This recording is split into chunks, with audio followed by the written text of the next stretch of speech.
No government on earth should be allowed to do this. This idea that the digital ruble will always be voluntary, and come on, how naive do you have to be? I think many Russians don't even know that the digital ruble exists.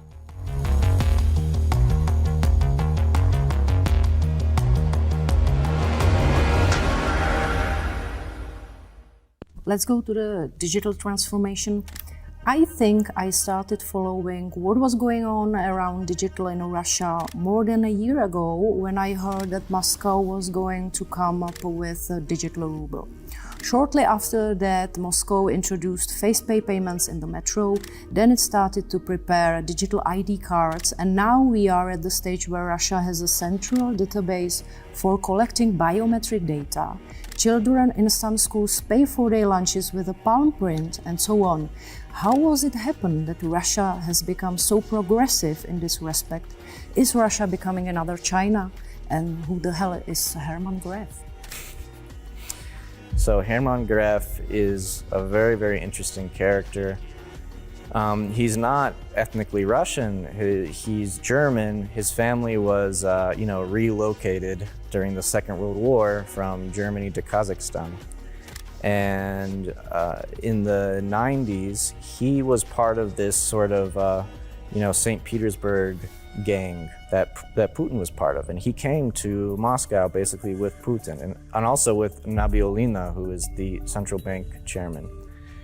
And Gref just had this incredible career where he started off as some sort of deputy prime minister of property management, I think. And within a few years, he just sort of, his career just skyrocketed. He was a few years after coming to Moscow, he was on the board of directors of Aeroflot and all these other companies, and he was eventually appointed CEO of Sberbank, which is Russia's largest partly state-owned bank. And he was also made a member of the board of directors at the World Economic Forum. He wrote the preface or the introduction of Klaus Schwab's The Fourth Industrial Revolution. He is the locomotive, he's the engine behind so much of what has been happening in Russia, especially over the since the arrival of the pandemic. First of all, I mean, it's remarkable to even imagine it, but Sberbank played a very central role in the development of Russia's Sputnik V vaccine, which very few people know about, but it's like an oligarch shot, It's like a rich banker shot, and Sberbank was hired by the Russian government to help distribute Sputnik V. It's very weird, but the larger point here is that Sberbank is actually known as Sber now. So it's not just a bank. They sort of rebranded in September, I believe, of 2022, and now they say that they're a universe of services, right? So there's Sber food, Sber whatever. Sber AI. Yeah, Sber AI, exactly, yeah. They have also Sber Health. They do have Sber Health. There's many. I think there's 15 different Sber. They have all of these different subsidiaries under the Sber umbrella. And one of the things that they've been very, very active in is artificial intelligence. And again, when sort of the pandemic narrative came to Russia, and this was in February of 2022. So actually a full month before Moscow went into lockdown, Herman Gref came out and said, there's this COVID stuff coming. We are working closely with our Chinese colleagues to develop facial recognition cameras that can recognize you even if you're wearing a mask. And why is a bank doing this? Why would a bank be involved in this kind of technology? So yeah, and you mentioned, for example, ladushki, which means little palms in Russian. But yeah, it's basically a biometric system for school children to pay for their school lunches. And they've been testing that, and the test started, I think, maybe 6 or 7 years ago.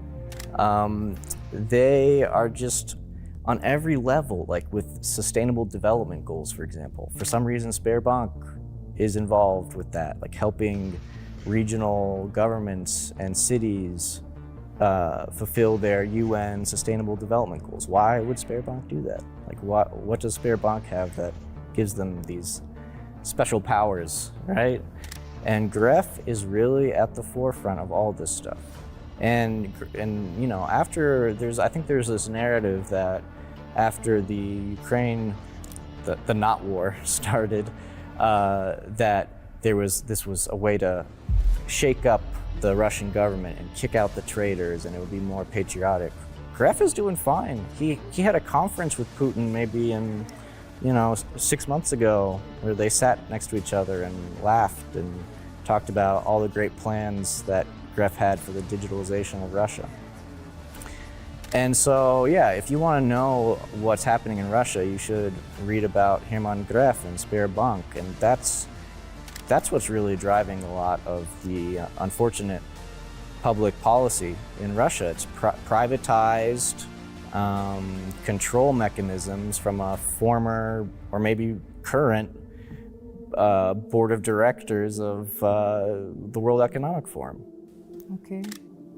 Well, if I'm not mistaken, last week the State Duma passed a package of laws on the digital ruble. For now, it will be used by employees of the Russian central bank and their entourage.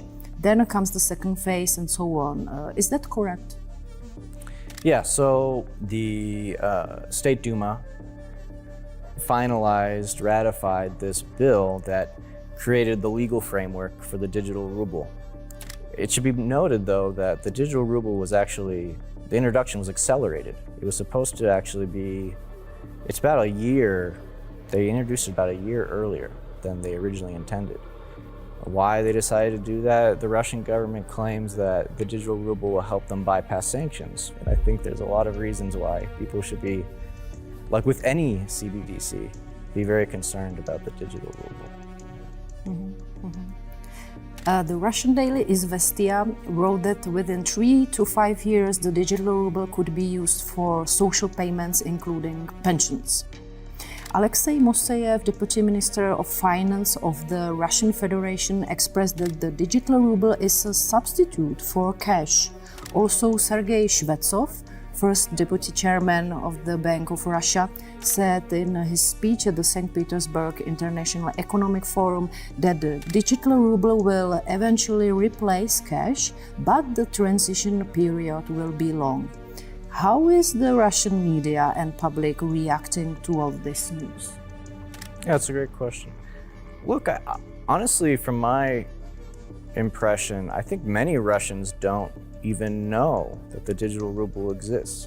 I bet that it would be the same in any country that is developing this stuff. Or maybe they've heard about it, but they don't really know what it is and they don't really care. Like, for example, it's just really quickly going back to biometrics. There was a recent conference held by, I guess like a press conference held by TASS and one of these state-run public pooling companies. They found that only like 55% of Russians even knew what biometric IDs were, The other half really had no clue. And I think it's the same with the digital ruble. I don't think Russians really understand what's coming at this point. I don't think any of us really do. It's quite scary. But yeah, of course, look, this idea that the digital ruble will always be voluntary and just a third form of currency that you can just use if it's convenient for you. Come on, how naive do you have to be? And look, don't even start with, but the Russian government said that it'll always be voluntary. The Russian government said that vaccination would be voluntary. It was not voluntary. They'll say one thing one day and a week later they said the exact opposite. It's like, no, it's a government. I think we all know what governments do, and it's no different in Russia. So I don't find that to be a valid argument at all. Look, the digital ruble is absolutely no different than the CBDC that the EU is developing, or the Fed Now thing in the United States, or the digital peso. I don't even know what they're doing now. It's going to be a centralized current digital currency controlled by the Russian central bank, which is not even part of the Russian government and is fully obedient to the IMF. And they have already talked about how it's going to be fully transparent, programmable, trackable. The members of the Bank of Russia have bragged about how, oh, but now adults can use it to program their children's digital wallets so that they can't use their digital rubles to buy candy. Yeah, I'm sure that's what the digital ruble will be used for. That's why they developed this system, to stop Russian children from having too many sweets. Of course. How could I be so stupid? And something like the digital ruble, even if it really was developed for altruistic reasons, the potential for abuse is so high that no government on earth should be allowed to do this. It is totally unacceptable that they are introducing a currency that, you know, it'll basically give total, I mean, we're talking about a total control grid at this point. Every aspect of our lives will be, you know, recorded, documented, scrutinized. It's really dystopian, and people should understand what the digital ruble and other CBDCs mean. I have also a question about the planned BRICS common currency. I was intrigued by the statement of Sergei Glaziev, a former Putin advisor, that the condition for Russia's victory is a turn to socialism. Glaziev is also the driving force behind Moscow's new and improved gold exchange and is aiming for the new BRICS single digital currency led by China and Russia to be backed by gold. To what extent is Glaziev's optimism about Russia's rise as the third financial power after China and India realistic? And do these ideas have support in government circles? Yeah, this is a very interesting topic, and I think there's a lot of speculation, not a lot of hard facts that we can really work with. I really encourage people to think more deeply about this idea that BRICS represents this sort of very distinct and different economic bloc than the rest of the world, or is even offering the world something different. BRICS are fully on board with the World Health Organization. BRICS are fully on board with the World Trade Organization. BRICS are fully on board with the IMF. All they call for are reforms, maybe, within these systems so that it's more multipolar, whatever that means. But they're not leaving any of these groups. They love all these. They love the UN. They love Sustainable Development Goals, right? I mean, they're all interconnected. With, you know, for example, like with sanctions.